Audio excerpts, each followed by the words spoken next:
बिस्मिल्लाहिर्रहमानिर्रहीम अल्हम्दुलिल्लाहि रब्बिल आलमीन।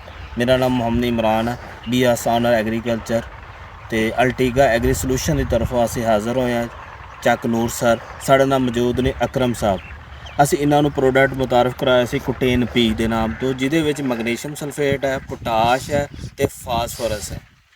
तो यह काम की है, गर्मी की शिद्दत बचाना और फास्फोरस की कमी पूरी करना। तो अकरम भाई नाल खलोते ने, इन्हों को पुछते हैं कि इन्हों का की राय रही है जी, इन्होंने इस फील्ड के इस्तेमाल किया भाई अकरम। ये मैं जी खुद इस फील्ड के कुटेन भी इस्तेमाल किया, इनका बड़ा बेहतरीन रिजल्ट आया।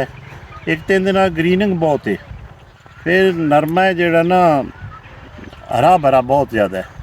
मैनू तो खाद नालों भी बेहतर लगता है, खर्चा थोड़ा है तो इनकी जी है ना फायदा ज़्यादा। तो मैं तो मुड़ मौके पर बिच खड़ा मैं कपाह की हालात देखो जी, सिर्फ इनू एक एकड़ में मैं 2 लीटर पाए ने, तो बहुत बड़ा बेहतरीन रिजल्ट मालूम हो जाता पहली बार। ਤੁਸੀਂ बाकी एकड़ों नहीं पाए तो इस एकड़ में पाए तो फर्क नज़र आई जाता ते साफ। बाकी किसान भाइयों की मशवरा देना चाहो? ये पानी चाहिए कुटेन भी पाते ना, मसलन मैं तो आजमा लिया ना, ये हूँ किले पाया है, मेरा 15-20 एकड़ नरमा है, मैं उन्होंने भी पावांगा।